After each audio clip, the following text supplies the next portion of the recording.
જેના દર્શનથી ટળે દુઃખ સદા, વાતોથી છાતી ઠરે, જેનો સ્પર્શ થતા જન્મો જન્મના વિષયો દૂર ફરે. અંગો અંગ હૃદય ધરી રહ્યા જે, સર્વોપરી શ્રી હરિ. એવા મહંત સ્વામીના ચરણમાં વંદના ઉર્ધરી, વંદના ઉર્ધરી.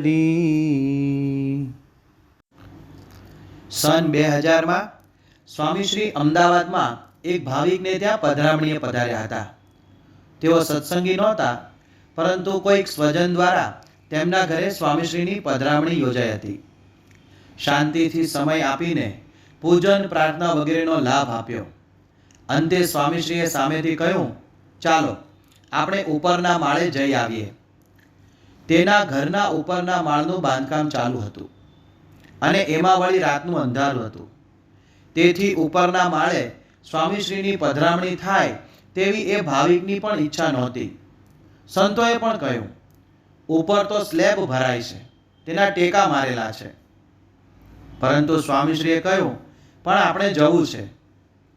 પેલા ભાઈ ઘરમાં બેટરી લેવા દોડ્યા, પણ એ પહેલાં તો સ્વામીશ્રી સીડી ચઢી ગયા.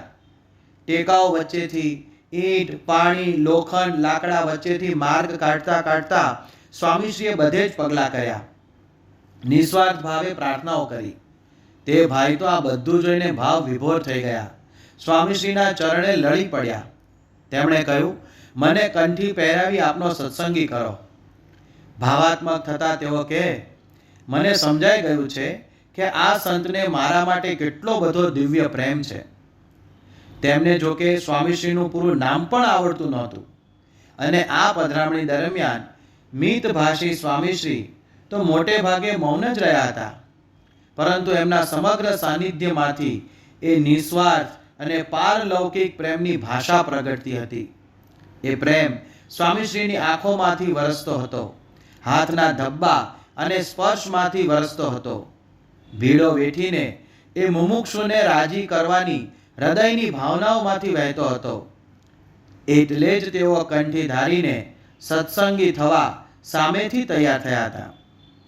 એ વાતને આજે વર્ષો વીતી ગયા છે, પરંતુ એ પ્રસંગની સ્મૃતિ કરતા એ હરિભક્ત આજેય રોમાંચ અનુભવે છે.